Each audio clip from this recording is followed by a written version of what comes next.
As we journey through life and as we navigate relationships, at some point we will get hurt. At some point we will feel pain because of mistrust or through an argument. And the closer that the relationship is, the more deeply we are hurt.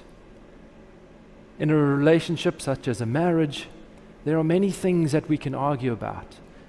Things like money and the best way to spend our budget for the month, and why can you spend money on this and I can't spend it on that?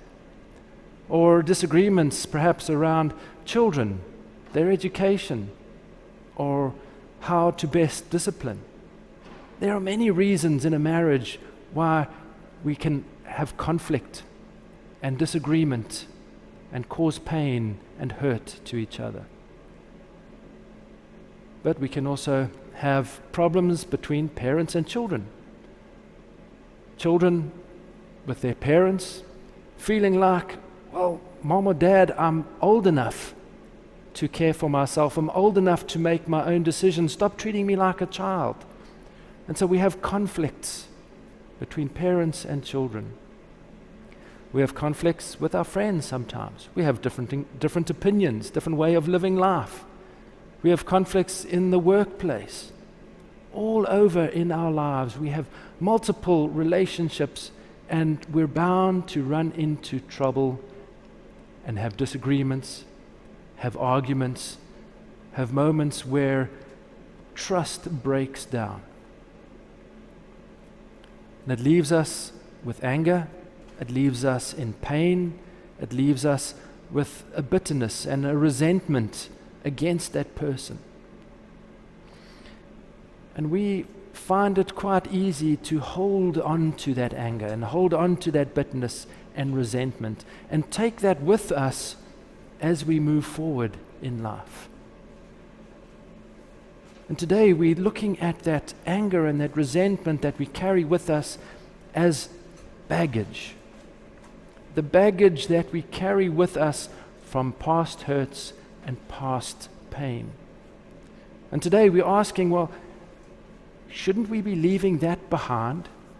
As we think about moving forward, as we think about what to bring back into my life, there are things that perhaps we should be leaving behind. And the pain and anger and resentment are things that would probably do us well if we left behind and went forward in a new way. When we are hurt and when we're in pain and when we're angry towards someone, there are different feelings that are going on inside. One of them is the feeling that that person owes me. I'm going to hold on to this pain and anger, and that person owes me an apology. We feel as if our happiness has been taken by them, and through that apology, they will return our happiness. But it doesn't work like that, because happiness doesn't come from outside of us. Happiness really comes from within. Another thing that we might do, or another attitude that we might have, is I'm going to hold on to this anger and this pain and this resentment so that that person knows that they've caused hurt, that I'm still angry with them, that the problem still exists. And so I'm going to hold on to this. But the reality is that person may have moved on. They may not even know of the hurt and the pain that they've caused, or the extent of it. And so we're holding on to this, hoping that it's going to cause them pain, but all it is causing us pain. I came across an analogy of this. You see a rat in your kitchen, and so you go to the cupboard and you take out the rat poison and you drink the rat poison, hoping that the rat will die. It's illogical. It doesn't work, but that's what we tend to do. We holding on to the pain, hoping that somebody else will suffer. So these ideas of what our justice is of either I'm causing them pain by holding on to this, or they will bring my happiness back by me, well, I'm waiting for them to return happiness to me, are two ideas that are a distortion. They are a twisting. They're an example of how our life is focused on self, and the Lord and others are at the bottom. This distortion that we've been looking at over the weeks is evident when it comes to holding on to baggage, being unforgiving in our lives. We're trapped then in the selfish thinking. And last week we spoke about being under the influence. When we're in negative thinking, we're under the influence of the hells. And the hells want nothing better than to keep us in the selfish state. They want us to hold on to that pain and that anger and that self-pity. They want us to hold on to it because it destroys us. It's hurtful to us. But not only that, it then bleeds out into other relationships. If we have had an argument or a disagreement at work and we're having a hard time, we bring that anger and resentment back to our families. Or if we've had a disagreement with our spouse, that might overflow into how we deal with our kids. And that's what the hells want. They want that negativity to spread throughout our life. They want us to hold on to that negativity, onto that pain, onto that anger. But that's not the Lord's way. The Lord gives us many teachings in His Word about forgiveness. And it's right there in the Lord's Prayer that we said this morning. Forgiveness is an important and essential part of restoring in our lives the order that the Lord desires for us. To shift our focus to the Lord and to others and ourselves and the world below. There is a parable that the Lord tells about a master and a servant. And the servant owes the master so much money that he would never be able to repay. And the servant goes to the master and begs that the debt be forgiven. And the master grants that servant the forgiveness of his debt. That servant then goes to a second servant who owes him a little bit but is unable to pay. And when he's unable to pay, he throttles that servant. And when the other servants see this, they call the master. So I want to read to you from Matthew 18, where this story comes from. We're reading towards the end of the story. Then his master, after he had called him, said to him, "You wicked servant, I forgave you all that debt because you begged me. Should you not also have had compassion on your fellow servant, just as I had pity on you?" And so that's the Lord's approach, the Lord's message to us. The Lord holds nothing against us. The Lord constantly forgives us. But His desire is that we then pass that on to others, that we forgive others their debt against us. And so forgiveness is an essential part of our spiritual journey. It's an essential part of our spiritual growth with the Lord.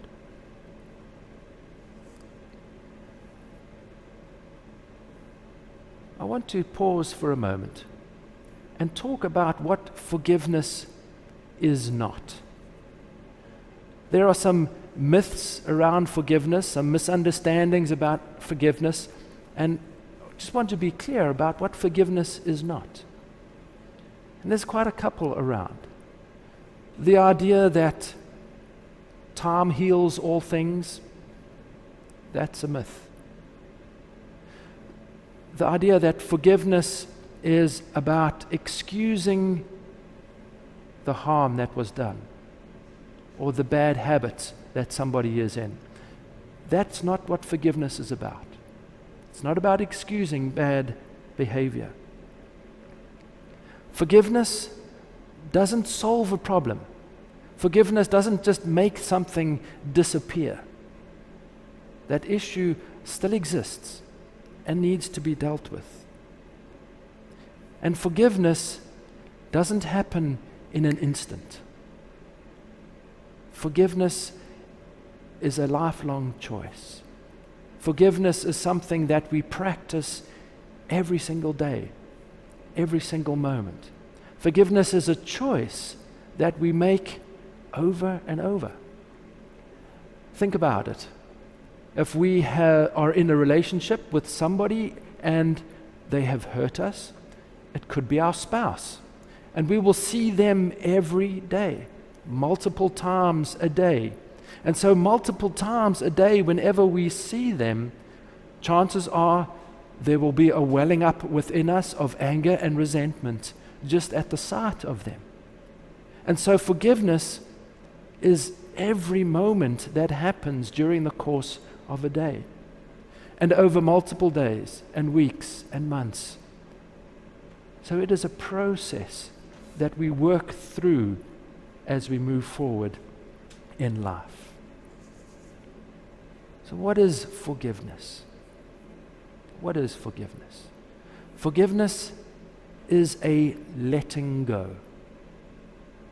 Forgiveness is about letting go of the pain, or not the pain, letting go of the anger, letting go of the resentment, letting go of the bitterness that is inside us. What will remain? The pain will remain. The hurt will remain.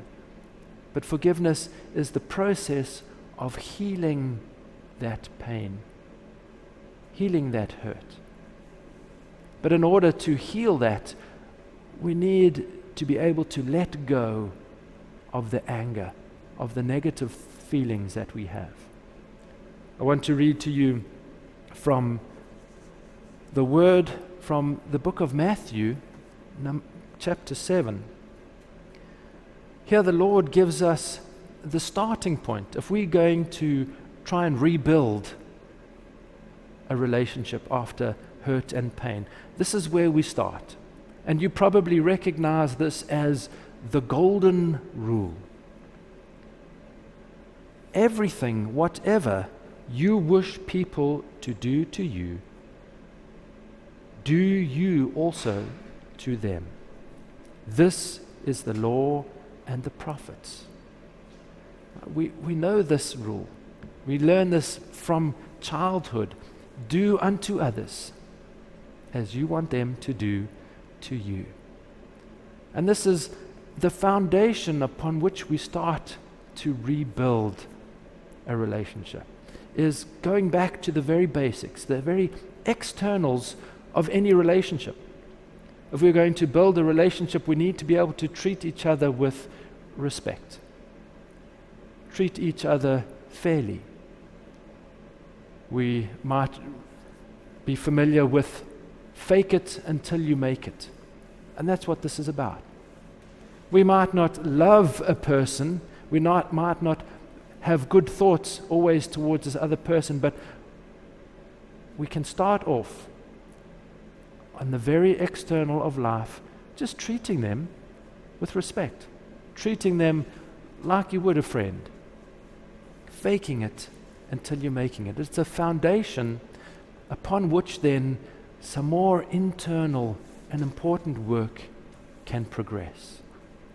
I want to read to you further from the teachings for the new church, from the book Apocalypse Explained, number 556. Internal people, and we are internal people to the extent that our minds are turned to the Lord for His help and His guidance. When we are in that state of looking to the Lord, then we are internal people. So internal people, such as the angels of heaven are, do not desire the retaliation of evil for evil, but from heavenly charity, forgive. From heavenly charity, forgive.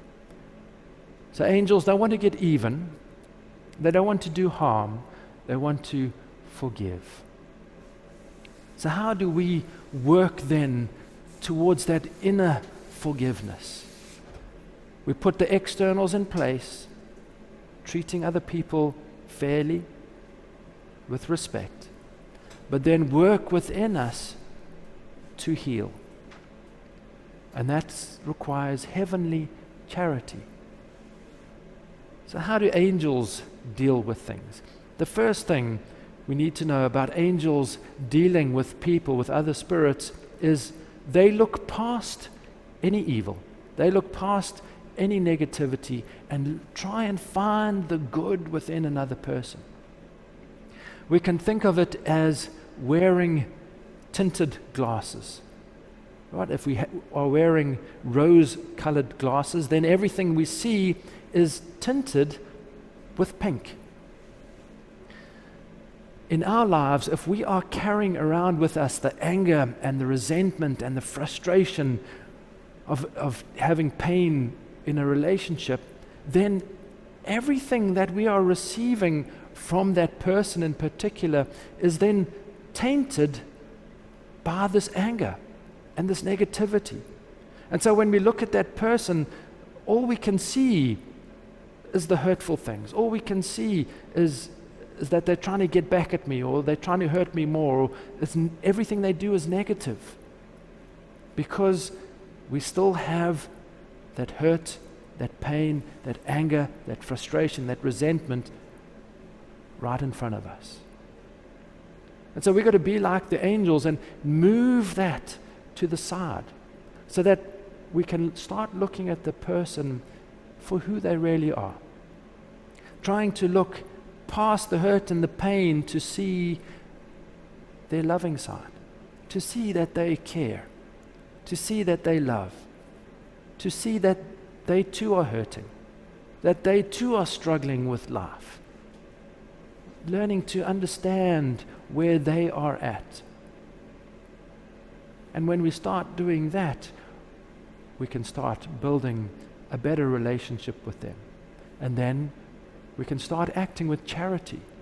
And what is charity? Charity is when we understand what another person needs and then do our best for them. So first, we've got to move our negativity, our anger, our resentment aside so we can understand them. And then when we understand them, then we can do our part in that relationship. And so that's the deep aspect of forgiveness. It has its externals of just treating each other fairly, but it requires that constant work, that choice every single day. Can I put the negativity aside? Can I look and see the love and the care? Can I see their struggles? And how do I do my best to be loving towards them, to be supportive of them? That is the baggage, putting the baggage aside, putting that unforgiveness, putting it aside and learning to forgive. Imagine waking up in the morning full of joy, full of love for everyone in your life. Imagine going to bed at the end of a day, putting your head on the pillow and feeling content, feeling at peace, feeling fulfilled, with no baggage, no anger, no resentment. That is the heavenly life that the Lord is calling each one of us to.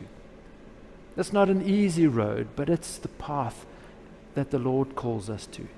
Every day, moment by moment, can we choose to let go of the anger? Can we choose to see people in a good light, that the Lord can then work within us and heal us, and work with that pain, and work to bring love back where there was hatred. Amen.